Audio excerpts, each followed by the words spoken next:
ನಮಸ್ಕಾರ ಸ್ನೇಹಿತರೆ, ನಮ್ಮ ನಂಬಿಕೆಗೆ ಸ್ವಾಗತ ಸುಸ್ವಾಗತ.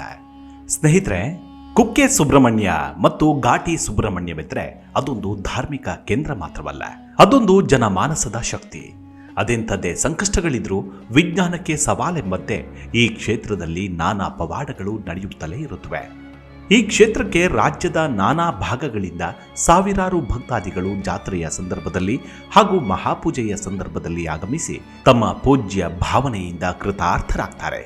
ಇನ್ನು ಇಲ್ಲಿನ ನಂಬಿಕೆ ಎಂದರೆ ಚರ್ಮ ರೋಗಿಗಳು ಪೂಜೆ ಸಲ್ಲಿಸಿದ್ರೆ ರೋಗ ವಾಸಿಯಾಗುತ್ತೆ, ಮಕ್ಕಳಿಗೆ ಕಿವಿ ಸೋರುತ್ತಿದ್ದರೆ, ಮೈ ಮೇಲೆ ಗಂಧೆ ಬೊಕ್ಕೆಗಳಾದರೆ ಇಲ್ಲಿ ಎಂಜಲು ಎಲೆ ತೆಗೆಯುವ ಹರಕೆ ಹೊರ್ತಾರೆ. ಈ ಕ್ಷೇತ್ರದ ಹಿನ್ನೆಲೆ ಹಾಗೂ ಪೌರಾಣಿಕ ಕಥೆಯನ್ನೊಮ್ಮೆ ಗಮನಿಸಿದ್ರೆ ನಿಜಕ್ಕೂ ಅಚ್ಚರಿಯ ಜೊತೆಗೆ ಭಕ್ತಿ ಮೂಡುತ್ತೆ. ಈ ಕ್ಷೇತ್ರ ಶ್ರೀ ಸುಬ್ರಹ್ಮಣ್ಯ ಸ್ವಾಮಿಗೆ ಸಮರ್ಪಿತವಾಗಿರುವ ಸ್ಥಳ. ಅಷ್ಟಕ್ಕೂ ಆ ದೇವಾಲಯವಾದರೂ ಯಾವುದು, ಆ ದೇವಾಲಯ ಇರೋದಾದರೂ ಎಲ್ಲಿ ಅನ್ನೋದನ್ನ ಇವತ್ತಿನ ಸಂಚಿಕೆಯಲ್ಲಿ ನೋಡೋಣ. ಅದಕ್ಕೂ ಮುನ್ನ ನಮ್ಮ ನಂಬಿಕೆಗೆ ನಿಮ್ಮ ಬೆಂಬಲವಿರಲಿ. ಸ್ನೇಹಿತರೆ, ಕುಕ್ಕೆ ಸುಬ್ರಹ್ಮಣ್ಯ, ಆದಿ ಸುಬ್ರಹ್ಮಣ್ಯ, ಘಾಟಿ ಸುಬ್ರಹ್ಮಣ್ಯ ಕ್ಷೇತ್ರವನ್ನ ಮಧ್ಯ ಸುಬ್ರಹ್ಮಣ್ಯ ಅಂತ ಕರೆದರೆ, ನಾಗಲಮಡಕೆ ಸುಬ್ರಹ್ಮಣ್ಯ ಕ್ಷೇತ್ರವನ್ನ ಅಂತ್ಯ ಸುಬ್ರಹ್ಮಣ್ಯ ಎಂದು ಕರೆಯಲಾಗುತ್ತೆ. ಅಂತ್ಯ ಸುಬ್ರಹ್ಮಣ್ಯ ಕ್ಷೇತ್ರ ಎಂದೇ ಖ್ಯಾತಿ ಪಡೆದಿರುವ ತುಮಕೂರು ಜಿಲ್ಲೆಯ ನಾಗಲಮಡಕೆ ಸುಬ್ರಹ್ಮಣ್ಯ ದೇಗುಲ ಇಂದಿಗೂ ಅಚ್ಚರಿಯೊಂದಿಗೆ ವಿಸ್ಮಯವನ್ನ ಮೂಡಿಸುತ್ತಾ ಬಂದಿದೆ. 500 ವರ್ಷಗಳ ಇತಿಹಾಸವಿರುವ ಈ ದೇಗುಲವು ಶ್ರೀ ಕೃಷ್ಣದೇವರಾಯರ ಕಾಲದಲ್ಲಿ ನಿರ್ಮಿತವಾದದ್ದು ಎಂಬ ಐತಿಹ್ಯವನ್ನ ಹೊಂದಿದೆ. ಈ ದೇವಾಲಯವನ್ನು ನಿರ್ಮಿಸಿದ್ದು ಸುಬ್ರಹ್ಮಣ್ಯ ಸ್ವಾಮಿ ಅನನ್ಯ ಭಕ್ತರಾಗಿದ್ದ ಅನ್ನಂಭಟ್ಟರು ಎಂಬುದು ಸ್ಥಳ ಪುರಾಣ. ಅಷ್ಟಕ್ಕೂ ಈ ದೇವಾಲಯ ನಿರ್ಮಾಣದ ಹಿಂದೆ ಒಂದು ರೋಚಕ ಕಥೆ ಇದೆ. ಅದೇನೆಂದ್ರೆ, ಹಿಂದೆ ಅಗ್ರಹಾರವಾಗಿದ್ದ ನಾಗಲಮಡಕೆಯಲ್ಲಿ ಅನ್ನಂಭಟ್ಟರೆಂಬ ಋತ್ವಿಕರು ವಾಸಿಸುತ್ತಿದ್ರು. ಅವರ ಮನೆ ದೇವರು ಕುಕ್ಕೆ ಸುಬ್ರಹ್ಮಣ್ಯ. ಪ್ರತಿ ವರ್ಷ ಅವರು ಕುಕ್ಕೆ ರಥೋತ್ಸವಕ್ಕೆ ಹೋಗ್ತಿದ್ರು. ಹಲವು ವರ್ಷಗಳ ಬಳಿಕ ವಯೋವೃದ್ಧರಾದ ಅನ್ನಂಭಟ್ಟರು ಕುಕ್ಕೆಗೆ ಹೊರಟರಾದರೂ ರಥ ಎಳೆಯುವ ವೇಳೆಗೆ ಕುಕ್ಕೆ ತಲುಪಲು ಸಾಧ್ಯವಾಗದೆ ನಡು ಹಾದಿಯಲ್ಲೇ ನೋವಿನಿಂದ ಗದ್ಗದಿತರಾದರು. ಸುಬ್ರಹ್ಮಣ್ಯನಿಗೆ ನನ್ನ ಸೇವೆ ಬೇಡವಾಯಿತೆ ಎಂದು ಮರುಗಿದ್ರು. ಭಕ್ತನ ಮೊರೆ ಕೇಳಿದ ಸುಬ್ರಹ್ಮಣ್ಯ ಇತ್ತ ಕುಕ್ಕೆಯಲ್ಲಿ ಎಷ್ಟೇ ರಥ ಎಳೆದರೂ ರಥ ಚಲಿಸದಂತೆ ಮಾಡ್ದ. ವಟುವಿನ ರೂಪದಲ್ಲಿ ಬಂದು ಸುಬ್ರಹ್ಮಣ್ಯ ಸ್ವಾಮಿಯ ಭಕ್ತ ಶ್ರೇಷ್ಠನೊಬ್ಬ ಬರುತ್ತಿದ್ದಾನೆ, ಆತ ಬಂದು ಹಗ್ಗ ಹಿಡಿಯುವ ತನಕ ರಥ ಚಲಿಸದು ಎಂದನಂತೆ. ಅನ್ನಂಭಟ್ಟರು ಬಂದು ಹಗ್ಗ ಹಿಡಿಯುತ್ತಿದ್ದಂತೆ ರಥ ಚಲಿಸಿತು. ಆಗ ಅದೇ ವಟುರೂಪಿ ಸುಬ್ರಹ್ಮಣ್ಯ, ನಿಮಗೆ ವಯಸ್ಸಾಗಿದೆ, ಇನ್ನು ಮುಂದೆ ನೀವು ಇಲ್ಲಿಗೆ ಬರುವುದು ಬೇಡ, ನೀವಿರುವಲ್ಲಿಗೆ ನಾನೇ ಬರುತ್ತೇನೆ, ಅಲ್ಲಿಯೇ ರಥೋತ್ಸವ ಮಾಡಿ ಎಂದು ಅಪ್ಪಣೆ ಕೊಡಿಸಿದನಂತೆ. ಜೊತೆಗೆ ಕುಕ್ಕೆ ದೇವಾಲಯದಲ್ಲಿದ್ದ ನಾಗಾಭರಣವನ್ನ ಕೂಡ ಕೊಡಿಸಿದನಂತೆ. ಊರಿಗೆ ಬಂದ ಅನ್ನಂಭಟ್ಟರು ಉತ್ತರ ಪಿನಾಕಿನಿ ತೀರದಲ್ಲಿ ಉಳುಮೆ ಮಾಡಿಸುತ್ತಿದ್ದಾಗ ನೇಗಿಲು ಅಲುಗಾಡದೆ ನಿಂತು ಬಿಟ್ಟಿತ್ತು. ಅಲ್ಲಿ ಅಗೆದು ನೋಡಿದಾಗ ನಾಗರ ಕಲ್ಲು ಸಿಕ್ಕಿತ್ತಂತೆ. ಅನ್ನಂಭಟ್ಟರು ಆ ಕಲ್ಲನ್ನೇ ಸುಬ್ರಹ್ಮಣ್ಯ ಎಂದು ಪ್ರತಿಷ್ಠಾಪಿಸಿದರು. ನೇಗಿಲಿಗೆ ನಾಗರ ಕಲ್ಲು ಸಿಕ್ಕ ಕಾರಣ ಆ ಊರಿಗೆ ನಾಗಲಮಡಿಕೆ ಎಂಬ ಹೆಸರು ಬಂದಿದೆ ಎಂಬ ದಂತಕತೆ ಕೂಡ ಇದೆ. ಪ್ರತಿ ವರ್ಷ ಪುಷ್ಯ ಶುದ್ಧ ಷಷ್ಠಿ ಎಂದು ಅಂದರೆ ಡಿಸೆಂಬರ್ ಅಥವಾ ಜನವರಿ ತಿಂಗಳಿನಲ್ಲಿ ನಾಗಲಮಡಕೆಯ ಸುಬ್ರಹ್ಮಣ್ಯ ಸ್ವಾಮಿ ರಥೋತ್ಸವ ಹಾಗೂ ಜಾತ್ರೆ ಅದ್ದೂರಿಯಾಗಿ ನಡೆಯುತ್ತೆ. ಸಾವಿರಾರು ಭಕ್ತರು ಆಗಮಿಸಿ ರಥೋತ್ಸವದಲ್ಲಿ ಪಾಲ್ಗೊಂಡು ಸ್ವಾಮಿಯ ಕೃಪೆಗೆ ಪಾತ್ರರಾಗ್ತಾರೆ.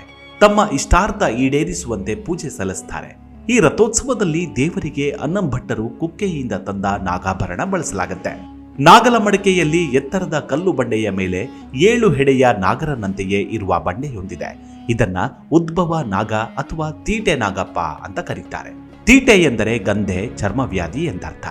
ಚರ್ಮ ರೋಗಿಗಳು ಪೂಜೆ ಸಲ್ಲಿಸಿದ್ರೆ ರೋಗ ವಾಸಿಯಾಗುತ್ತೆ ಎಂಬ ನಂಬಿಕೆ ಇದೆ. ಮಕ್ಕಳಿಗೆ ಕಿವಿ ಸೋರೋದು, ಮೈ ಮೇಲೆ ಗಂಧೆ ಬೊಕ್ಕೆಗಳಾದ್ರೆ ಇಲ್ಲಿ ಎಂಜಲು ಎಲೆ ತೆಗೆಯುವ ಹರಕೆ ಹೊರಲಾಗತ್ತೆ. ಸುಬ್ರಹ್ಮಣ್ಯ ಸ್ವಾಮಿಯನ್ನ ಕಣ್ತುಂಬಿಕೊಳ್ಳಲು ಪ್ರತಿನಿತ್ಯ ಇಲ್ಲಿಗೆ ನೂರಾರು ಭಕ್ತರು ಆಗಮಿಸ್ತಾರೆ. ಮಕ್ಕಳಾಗದವರು ಇಲ್ಲಿ ಬಂದು ಹರಕೆ ಹೊರ್ತಾರೆ. ದೋಷ ನಿವಾರಣೆಗಾಗಿ ನಾಗರಕಲ್ಲು ಪ್ರತಿಷ್ಠಾಪನೆ, ಸರ್ಪ ಸಂಸ್ಕಾರ ಇತ್ಯಾದಿ ದೋಷ ಪರಿಹಾರ ಪೂಜೆ ಮಾಡಿಸ್ತಾರೆ. ಆಂಧ್ರ ಪ್ರದೇಶ, ತಮಿಳುನಾಡು ಹಾಗೂ ಕರ್ನಾಟಕದ ಮೂಲೆ ಮೂಲೆಗಳಿಂದ ಭಕ್ತರು ಇಲ್ಲಿಗೆ ಆಗಮಿಸ್ತಾರೆ. ಇಲ್ಲಿ ವಿವಾಹ ಮಹೋತ್ಸವಗಳು ನಡೀತವೆ. ಪ್ರತಿ ನಾಗರ ಪಂಚಮಿಯಂದು ನಾಗಲಮಡಕೆ ಸುಬ್ರಹ್ಮಣ್ಯ ಕ್ಷೇತ್ರದಲ್ಲಿ ವಿಶೇಷ ಪೂಜೆ ಪುನಸ್ಕಾರ ನಡೆಯಲಿವೆ. ದೇವರಿಗೆ ರುದ್ರಾಭಿಷೇಕ, ಪಂಚಾಮೃತ ಅಭಿಷೇಕ ನೆರವೇರಿಸಲಾಗುತ್ತೆ. ಜೊತೆಗೆ ಇಲ್ಲಿ ಪ್ರತಿಷ್ಠಾಪಿಸಲಾಗಿರುವ ನಾಗರ ಕಲ್ಲುಗಳಿಗೆ ಭಕ್ತರು ಹಾಲೆರೆಯುವ ಮೂಲಕ ಭಕ್ತಿ ಸಮರ್ಪಿಸುತ್ತಾರೆ. ನಾಗಲಮಡಕೆ ಸುಬ್ರಹ್ಮಣ್ಯ ಸ್ವಾಮಿ ದೇವಾಲಯ ತುಮಕೂರಿನಿಂದ 115 ಕಿಲೋಮೀಟರ್ ದೂರದಲ್ಲಿದೆ. ಇಲ್ಲಿಗೆ ಬಸ್ ಸೌಲಭ್ಯ ಕೂಡ ಇದೆ. ಈ ದೇವಾಲಯಕ್ಕೆ ಭಕ್ತಾದಿಗಳಲ್ಲಿ ಒಬ್ಬರಾದಂತಹ ರೊದ್ದಂ ಬಾಲಸುಬ್ಬಯ್ಯ ಎಂಬುವರು ಬಳ್ಳಾರಿಯಿಂದ ಸರಕು ಸಾಗಣೆಗಳನ್ನ ಕತ್ತೆಗಳ ಮೇಲೆ ಕುದುರೆಗಳ ಮುಖಾಂತರ ಎತ್ತಿನ ಗಾಡಿಗಳಲ್ಲಿ ವ್ಯಾಪಾರಕ್ಕಾಗಿ ರೊದ್ದಂ ಆಂಧ್ರದ ಗಡಿಯವರೆಗೂ ಬರುತ್ತಿದ್ದರಂತೆ. ಆ ಸಮಯದಲ್ಲಿ ದೇವಸ್ಥಾನದ ಹತ್ತಿರ ಬರುವ ಹೊತ್ತಿಗೆ ರಾತ್ರಿ ಕಗ್ಗತ್ತಲಾಯಿತು. ಆದ್ದರಿಂದ ಆ ರಾತ್ರಿ ಅಲ್ಲಿಯೇ ತಂಗಿದ್ದು ಬೆಳಗ್ಗೆ ಎದ್ದು ಹೋಗುತ್ತಿದ್ದರು. ಕೆಲವು ದಿವಸಗಳ ನಂತರ ಶ್ರದ್ಧೆ ಭಕ್ತಿಯಿಂದ ದೇವರಿಗೆ ನಮಸ್ಕರಿಸಿಕೊಂಡು ಕೈಂಕರ್ಯಗಳನ್ನ ಮಾಡಿಕೊಂಡು ಹೋಗುತ್ತಿರುವಾಗ ಒಮ್ಮೆ ಸ್ವಾಮಿಯಲ್ಲಿ ನಮಗೆ ಸಂತಾನ ಪ್ರಾಪ್ತಿಯಾದ್ರೆ, ವ್ಯಾಪಾರ ವೃದ್ಧಿಯಾದ್ರೆ ಅನ್ನ ಸಂತರ್ಪಣೆ ಮಾಡಿಕೊಂಡು ಹೋಗುತ್ತೇವೆ ಎಂದು ಹರಕೆ ಮಾಡಿಕೊಳ್ಳಲಾಗಿ ಬ್ರಾಹ್ಮಣ ರೂಪದಲ್ಲಿ ಶ್ರೀ ಸುಬ್ರಹ್ಮಣ್ಯ ಸ್ವಾಮಿಯು ಸ್ವಪ್ನದಲ್ಲಿ ಕಾಣಿಸಿಕೊಂಡು, ನಿನಗೆ ಸಂತಾನ ಪ್ರಾಪ್ತಿಯಾಗತ್ತೆ, ವ್ಯಾಪಾರದಲ್ಲೂ ಅಭಿವೃದ್ಧಿ ಹೊಂದುತ್ತೀಯ, ಬೆಳಗಿನ ಜಾವ ನಿತ್ಯ ಕರ್ಮಗಳನ್ನು ನೆರವೇರಿಸಿಕೊಂಡು ಹೋಗುವಾಗ 25 ನಾಣ್ಯಗಳು ಸಿಗ್ತಾವೆ, ಅದನ್ನ ತೆಗೆದುಕೊಂಡು ವ್ಯಾಪಾರ ಮಾಡಿಕೋ ಎಂದು ಹೇಳಿದಾಗಾಯಿತು. ಕಾಕತಾಳೀಯವೆಂಬಂತೆ ಕನಸಿನಲ್ಲಿ ಕಂಡದ್ದು ದಿಟವಾಯಿತು. ನಡೆದು ಹೋಗುವಾಗ 25 ವರಾಹಗಳು ಸಿಗ್ತಾವೆ, ಅದನ್ನ ತೆಗೆದುಕೊಂಡು ಅದರಲ್ಲಿ ಹೇರಳವಾದ ಲಾಭವನ್ನು ಪಡೆದುಕೊಳ್ತಾರೆ. ತಮ್ಮ ಭಕ್ತಿ ಪೂರ್ವಕವಾಗಿ ದೇವಾಲಯವನ್ನು ಕಟ್ಟಿಸ್ತಾರೆ. ಹಾಗೂ ಅಂದಿನಿಂದ ಅನ್ನ ಸಂತರ್ಪಣೆಯನ್ನ ಪುಷ್ಯ ಶುದ್ಧ ಚವತಿಯಿಂದ ಷಷ್ಠಿಯವರೆಗೂ 10 ಪಲ್ಲ ಅಕ್ಕಿಯನ್ನ ತಮ್ಮ ಸ್ವಂತ ಖರ್ಚಿನಿಂದ ನೀಡುವಂತೆ ಆಚಾರ ವಿಚಾರವನ್ನ ನಡೆಸಿಕೊಂಡು ಬರ್ತಿದ್ದಾರೆ. ಇಂದಿಗೂ ಅವರ ವಂಶಿಕರು ಮುಂದುವರಿಸಿಕೊಂಡು ಹೋಗ್ತಿದ್ದಾರೆ. ಈ ದೇವಸ್ಥಾನದ ವಿಶೇಷ ಮಹಿಮೆ ಏನಂದ್ರೆ, ಕಿವಿ ಸೋರುವುದು, ಹೊಟ್ಟೆ ನೋವು, ಸಂತಾನ ಭಾಗ್ಯ ಇಲ್ಲದಿರುವುದು, ದೃಷ್ಟಿದೋಷ ಇರುವುದು, ಚರ್ಮವ್ಯಾಧಿ ಮುಂತಾದ ಅನೇಕ ಸಮಸ್ಯೆಗಳಿಂದ ನರಳುತ್ತಿರುವವರು ಈ ಮೇಲಿನ ಎಲ್ಲ ಸಮಸ್ಯೆಗಳಿಗೆ ಅರ್ಕೆ ಮಾಡಿಕೊಂಡಿದ್ದಲ್ಲಿ ಖಂಡಿತವಾಗ್ಲೂ ಸಮಸ್ಯೆ ಈಡೇರುತ್ತವೆ ಎಂಬ ನಂಬಿಕೆ ಇದೆ. ಅಲ್ಲದೆ ಇದು ಸತ್ಯ ಕೂಡ. ಇನ್ನು ಅನ್ನದಾನದ ಹರಕೆಯನ್ನ ಮಾಡಿಕೊಂಡಿದ್ದೇ ಆದಲ್ಲಿ ಯಾವುದೇ ಕೆಲಸ ಕಾರ್ಯಗಳಿದ್ದರೂ ನೆರವೇರುತ್ತದೆ ಎಂಬ ನಂಬಿಕೆ ಇದೆ. ಆದ್ದರಿಂದ ಈ ಸ್ವಾಮಿಗೆ ಅಂತ್ಯ ಸುಬ್ರಹ್ಮಣ್ಯ ಸ್ವಾಮಿ ಎಂದು ಕರೆಯಲಾಗಿದೆ. ಅದೇ ರೀತಿ ಆದಿ ಸುಬ್ರಹ್ಮಣ್ಯ ಕುಕ್ಕೆ ಸುಬ್ರಹ್ಮಣ್ಯ ತಲೆ ಎಂತಲೂ, ಘಾಟಿ ಮಧ್ಯ ಸುಬ್ರಹ್ಮಣ್ಯ ಸೊಂಟ ಎಂತಲೂ, ನಾಗಲಮಡಕೆ ಅಂತ್ಯ ಸುಬ್ರಹ್ಮಣ್ಯ ಬಾಲ ಎಂತಲೂ ಎಲ್ಲ ದೋಷಗಳು ಬಾಲದಲ್ಲಿ ಪರಿಹಾರವಾಗುತ್ತದೆ ಎಂಬ ಪ್ರತೀತಿ ಇದೆ. ಈ 3 ದೇವಾಲಯಗಳನ್ನ ಒಂದೇ ದಿವಸ ದರ್ಶನ ಮಾಡಿದ್ದಲ್ಲಿ ಪುನರ್ಜನ್ಮ ನವಿದ್ಯತಿ ಎಂಬ ಪ್ರತೀತಿ ಇದೆ. ಅಂದ್ರೆ ಹುಟ್ಟು ಸಾವಿನ ಕೊಂಡಿಯಿಂದ ಕಳಚಿಕೊಂಡು ಮೋಕ್ಷ ಪ್ರಾಪ್ತಿಯಾಗತ್ತೆ ಎಂಬ ನಂಬಿಕೆ ಇದೆ. ಈ ದೇವಸ್ಥಾನದಲ್ಲಿ ಮಾರ್ಗಶಿರ ಶುದ್ಧ ಷಷ್ಠಿ, ಪುಷ್ಯ ಶುದ್ಧ ಷಷ್ಠಿ, ಮಾಘ ಶುದ್ಧ ಷಷ್ಠಿ ಈ ದಿನಗಳಲ್ಲಿ ಬ್ರಹ್ಮ ರಥೋತ್ಸವ ಹಾಗೂ ವಿಶೇಷ ಪೂಜೆಗಳು ನಡೀತಾವೆ. ಅನ್ನ ದಾಸೋಹ ಇರುತ್ತೆ. ಹಾಗೂ ಪ್ರತಿ ಮಂಗಳವಾರ ಭಾನುವಾರ ಬಂದ ಭಕ್ತರಿಗೆ ಅನ್ನ ದಾಸೋಹ ಇರುತ್ತೆ. ಮೇಲ್ಕಂಡ ರಥೋತ್ಸವಗಳಲ್ಲಿ ಅನ್ನದ ರಾಶಿ ಹಾಕಿ ಅದರ ಮೇಲೆ ಸುಬ್ರಹ್ಮಣ್ಯ ಸ್ವಾಮಿ ಪ್ರತಿಮೆಯನ್ನಿಟ್ಟು ಸಂಕಲ್ಪ ಹೇಳಿದಾಗ ಅನ್ನದ ರಾಶಿಯು ಸರ್ಪದ ರೀತಿಯಲ್ಲಿ 2 ಭಾಗವಾಗುತ್ತದೆ. ಆದ್ದರಿಂದ ಈ ದೇವರಿಗೆ ಸಂಚಾರಿ ನಾಗಪ್ಪ ಎಂದು ಕರೆಯಲಾಗುತ್ತೆ. ಈ ಪ್ರಸಾದವನ್ನು ಸ್ವೀಕರಿಸಿದ ಭಕ್ತರಿಗೆ ಎಲ್ಲ ಸಮಸ್ಯೆಗಳು ಬಗೆಹರಿದಿರೋದು ಈ ಕ್ಷೇತ್ರದ ಮಹಿಮೆ ಅಂತಲೇ ಭಾವಿಸಬೇಕು. ಇನ್ನು ಈ ದೇವಸ್ಥಾನದ ಹಿಂಭಾಗದಲ್ಲಿ ಶಾಸನಗಳು ಕೂಡ ಪತ್ತೆಯಾಗಿವೆ.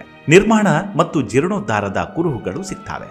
ಪುಷ್ಯ ಮಾಸದಲ್ಲಿ ಅಂದರೆ ಜನವರಿ ತಿಂಗಳಿನಲ್ಲಿ ಭಾರೀ ದನಗಳ ಜಾತ್ರೆ, ಮಿಠಾಯಿ ಅಂಗಡಿಗಳು, ಸಂಚಾರಿ ಚಿತ್ರಮಂದಿರಗಳು, ವಿವಿಧ ಅಂಗಡಿಗಳು, ವಿಶೇಷ ಉತ್ಸವಾದಿಗಳು ಇರ್ತವೆ. ಈ ಕ್ಷೇತ್ರ ಧಾರ್ಮಿಕ ದತ್ತಿ ಇಲಾಖೆಗೆ ಒಳಪಟ್ಟಿದ್ದು ಇಲ್ಲಿಗೆ ಬಂದ ಭಕ್ತರಿಗೆ ವಸತಿ ಗೃಹಗಳು, ಸಾರಿಗೆ ವ್ಯವಸ್ಥೆ, ಕುಡಿಯುವ ನೀರಿನ ಸೌಕರ್ಯ ಲಭ್ಯವಿರುತ್ತೆ. ಅಲ್ಲದೆ ದೇವಸ್ಥಾನವು ಪುರಾತನವಾಗಿರುವುದರಿಂದ ಬಹುತೇಕ ವಿಗ್ರಹಗಳು ಶಿಥಿಲಾವಸ್ಥೆಯಲ್ಲಿವೆ. ಸಂಬಂಧಪಟ್ಟ ಇಲಾಖೆ ದುರಸ್ತಿ ಕಾರ್ಯ ಮಾಡಿದ್ದಲ್ಲಿ ಭಕ್ತಾದಿಗಳ ನಂಬಿಕೆ ಹಾಗೂ ಅಲ್ಲಿನ ಶಕ್ತಿಯನ್ನ ಕಾಪಾಡಿದಂತಾಗತ್ತೆ. ಈ ಕ್ಷೇತ್ರದ ಬಗ್ಗೆ ಮತ್ತಷ್ಟು ಜನರಿಗೆ ತಿಳಿದಲ್ಲಿ ಕ್ಷೇತ್ರದ ಉನ್ನತಿಗೂ ದಾರಿಯಾದಂತಾಗತ್ತೆ. ಸುಬ್ರಹ್ಮಣ್ಯ ಕ್ಷೇತ್ರಗಳ ಪೈಕಿ ನೋಡಲೇಬೇಕಾದ ಪೂಜನೀಯ ಸ್ಥಳವೆಂದರೆ ಅದು ನಾಗಲಮಡಿಕೆ. ಮುಂದಿನ ಸಂಚಿಕೆಯಲ್ಲಿ ಮತ್ತೆ ಸಿಗೋಣ. ಅಲ್ಲಿವರೆಗೂ ನಿಮ್ಮ ಆರೋಗ್ಯದ ಕಡೆ ಗಮನವಿರಲಿ. Take care. ನಮಸ್ಕಾರ.